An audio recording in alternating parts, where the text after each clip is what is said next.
All right, hey everybody. Been meaning to do this for a couple weeks now.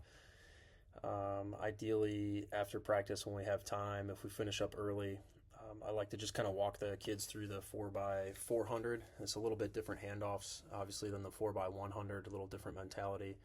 And some of the track markings can get confusing. So, I've had a lot of interest last week and this week from your girls wanting to run this, so just bear with me here as I kind of master PowerPoint recording and walk you guys through the 4x400. Okay, so just a quick overview of the track. Obviously, you guys are familiar, but we'll just orient ourselves here so the next slide makes sense. I just discovered there's a laser pointer in PowerPoint. I'm really excited to show you guys I know how to use it. So we got lesser drive up here. High jump pits over here. This is back stretch, home stretch. Here's the finish line for all events, right? Straight across the track, equal. And then these lane markers here, 2, 3, 4, 5, 6, and so on. That's the start of the regular 400-meter race. This accounts for one turn here, the first turn, and then the second turn here. Okay, so just an overview of the track there. So a real quick overview, 4x400. There's 4 racers on a team. Each runs 1 lap or 400 meters. So altogether the team's running a mile, right? The first leg is going to start in her lane, assigned lane, and is going to run a full lap in her lane. Going to hand off to the second leg, also in that same assigned lane. And the second leg is going to run that first turn and then get to a marking on the track called a break line. Then she can cut over to the first lane or whatever lane makes sense depending on traffic. That second leg is going to run prioritizing lane 1 as it's the shortest distance around the track, and is going to hand off to the third leg somewhere near the the finish line in here. Same thing goes for the third to the fourth leg. There's no restrictions on lane for the third leg or the fourth leg. Why this setup? It's probably just conducive to racing. If each runner had to stay in her lane or there were assigned lanes for the duration of the 4x4, the stagger would be pretty wild. You'd probably have lane 9 starting out here, lane 1 starting back here. Wouldn't be a lot of racing. With this setup of 3 turns and then the break line back in here, the girls will be racing shoulder to shoulder and kind of competing for slight advantages around turns. So it's a balance between track management and space. Conversely, if you had all the kids start in lane 1 and all the exchanges occurred there, people would be getting run over. So it's a balance between track management and space and competition. Okay, so real quick lay of the land here with 4x4 specific markings. And then I like to show you guys some screenshots of the pros and how they do it. And then we'll get into some more details there. So finish line for all events, right? Lane 1, 2, 3, 4, 5, and so on. That's the regular 400-meter start. That accounts for 2 turns again. We need to account for 3, right? Because that second leg is also running in her assigned lane. So if you look out ahead of the regular 400-meter start, you're going to see like a little white line like right there, right there, right there, right there. Lane 8 is obscured by this soccer goal. I think that's what that is that was pushed onto the track. But you can see way up here, lane 9, the stagger start for the 4x4 is way out there. So if you're running the first leg, don't make the mistake, or just remember that your start for the 4x400 is way up ahead of the regular marked lane start for the 400. Okay, then we have sets of blue triangles. There's a set of blue triangles that precede the lane marking. So there's lane 9. You got a set of blue triangles like there and there. And you can see these blue triangles are all staggered, right, in a waterfall to account for 1 turn.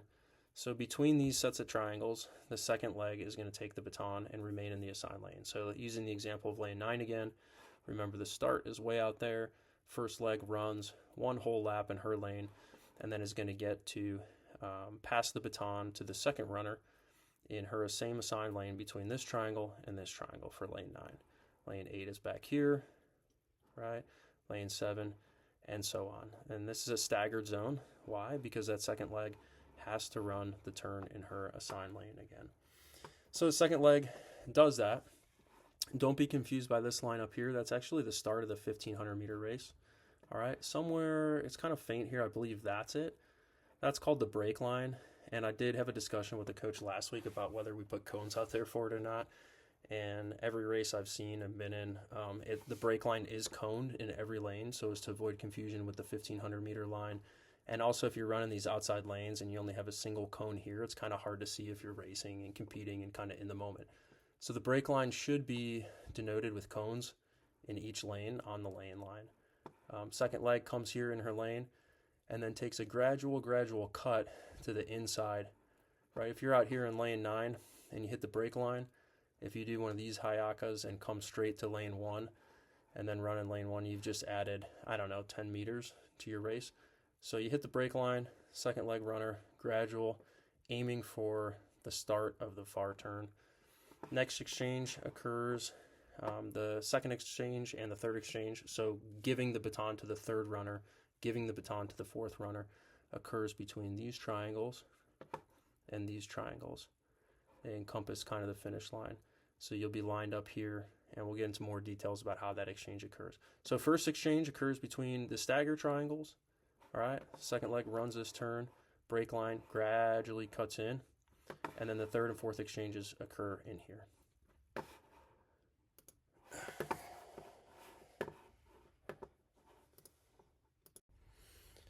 Okay, so let's look at how the best team in the world does it, and we can look at some of their fundamentals, and then hopefully it'll help you understand the flow of the 4x4 as well. So this is the 2024 USA Women's 4x400 teams, the grand final.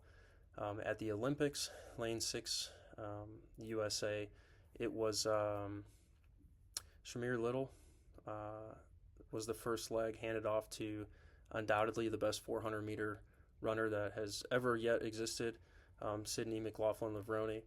She passed the baton to three-time gold medalist at these last Olympics, Gabby Thomas, who's a 100 and 200-meter standout sprinter, and then the anchor was Alexis Holmes. So this is the end of the first leg. You see everyone is in her assigned lane. Here comes Shamir Little. Oops, I got to get the laser pointer back out. There it is. She's highlighted in blue. Notice the outgoing runners, the runners receiving the baton, they're staggered, right? So that's that on our track, the blue triangles that are staggered just enough to account for one more turn. Here's Sydney McLaughlin-Levrone. Notice their body position. So they're facing the infield. Every outgoing runner, every runner that's going to receive the baton is facing the infield. Her left hand is up, ready to receive the baton. The incoming runner, everyone has the baton in the right hand. So unlike the 4x100, where the leg that you run determines which hand the baton goes in the 4x4, you're always going to receive the baton in the left hand, take a step or two, and then transition it to the right hand. Again, the reason for the right hand is you want to, if you're running the turns well and you're running the inside of the turn, you're keeping that right hand over the center of the track. The baton's going down the center line of the track. You're protecting it in a safe blanket of space, and you're also keeping it from getting hung up on your body as you kind of lean to the left a little bit around that turn. So here's the first exchange. You can see the stagger there. You can see their body position. This is just another view of the first exchange. It's kind of a track level or trackside view. So you can see lane 6, USA getting ready to receive. All the runners their bodies are facing the infield. Left hand is up, signaling they're ready to receive. And then the actual pass of the baton, I have a slide a little bit later that kind of shows it. It's kind of like a shuffle, try to pick up some speed, take it with the left hand, and then immediately transition it to the right hand. So again, it's not like the 4x1. The 4x1, we're preaching blind handoffs when they hit the incoming runner hits the mark. You just turn and go, and you wait until you hear fly. This, you're looking and you're signaling the incoming runner with that left hand that you're ready to receive it. So after Sydney McLaughlin-Levrone took the baton there at that first exchange, she did what she does best and went to work on the turn. Your kids probably think we're nuts because at least once a week I talk to them about running the turn. Just note, look at this.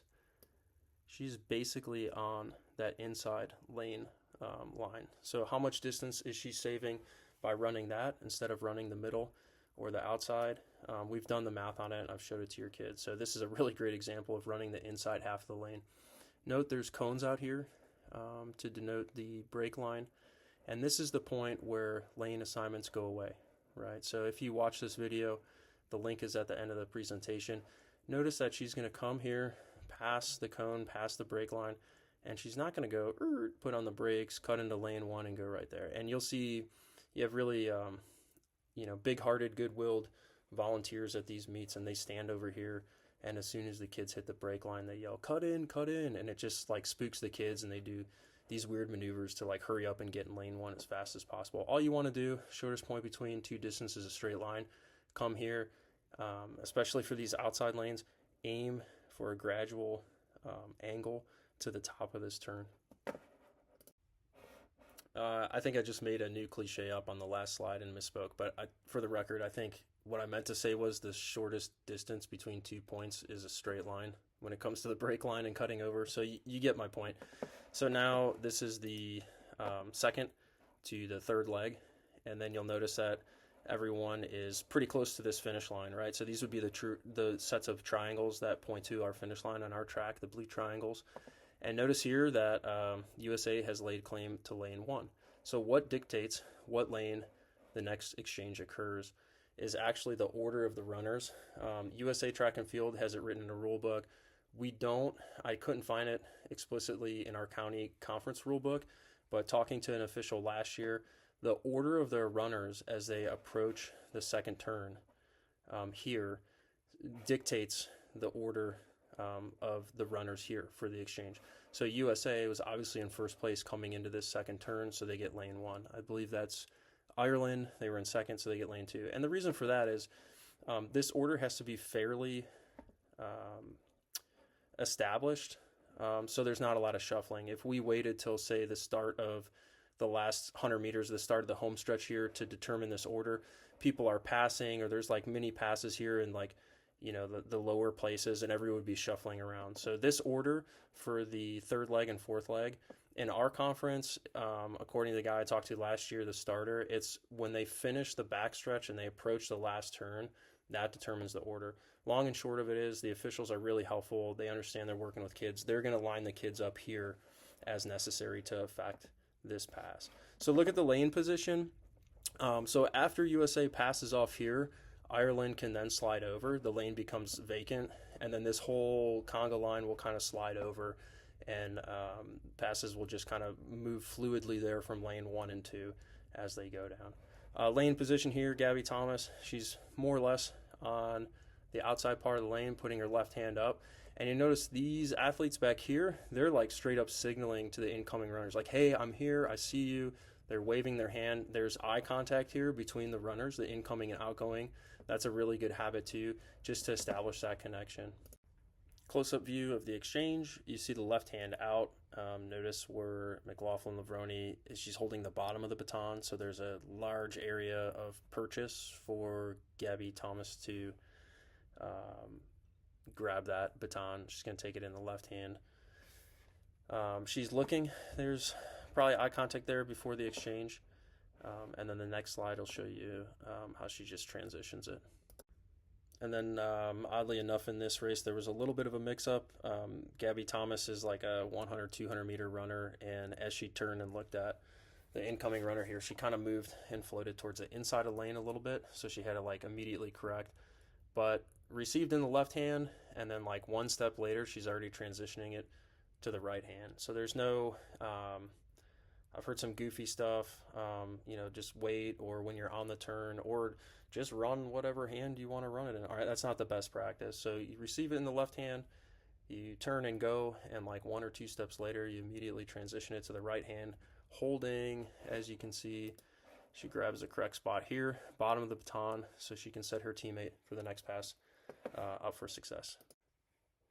Just one more view of Gabby Thomas just absolutely killing it. But again, we're selected this slide to kind of highlight the baton. Notice how she's not like clenching the baton. She's not choking the baton to death. She has like a positive control of it, the bottom part of the baton, leaving all of this up here open for Alexis Holmes on the next leg. But she's strong but relaxed. Her shoulders are not up around her ears. Her face is, you can tell she's working, but she's not super tense, and she has good posture from the mid-back, right? So these are all things that we've kind of been talking to your kids about, but just notice how she's got the baton held there. This is the last pass here, Gabby Thomas to Alexis Holmes. It's more the same as the previous exchange, right? The runners, they take their position here based on the place of the incoming runners in our league. Like I said, maybe around that second turn. And then as they get the baton, USA is just crushing the field here. So Alexis Holmes is going to be off to the races here. Ireland will slide over, and everybody kind of moves in. But again, eye contact, signaling, positive, signal to your incoming teammate they see you, and they have confidence you got the correct hand out. Okay, final slide of real content and me just gabbing over here. To bring it back, review our markings. First leg, you're going to line up beyond the normal 400-meter start, right? So you're going to look for this thin white line that's way out ahead of the lane marking. Again, that's that count for 3 turns, right? The first exchange occurs between the staggered triangles. All right, that second leg is going to remain in her lane for this first turn. Hit the brake line, gradually cut over, targeting the top of the next turn. All right, and then the third and fourth leg receive the baton between these blue triangles. This zone, just for what it's worth, is 20 meters long. All right, and same as the staggered, whereas the 4x100 is 30 meter. Reason being, you're not going as fast and it's not a blind handoff. So you have plenty of space. Most kids will line up right on the blue triangle, or you can even line up on the finish line lane marking. That 10 meters there is plenty of space to get it. I guess it would be team dependent or kid dependent if we really worried about that. But it's a fun event. I hope you guys stick around for it and get a chance to race it. Thank you for the time and attention, all the communication so far this season. It's been a blast. This group of kids has been super positive and fun to coach. So thank you guys for listening to me for 17 minutes, and see you on the track. Oh, next slide, click the YouTube link, watch the video. You're going to learn more from that than you did from me talking for 17 minutes. All right, see you guys on the track.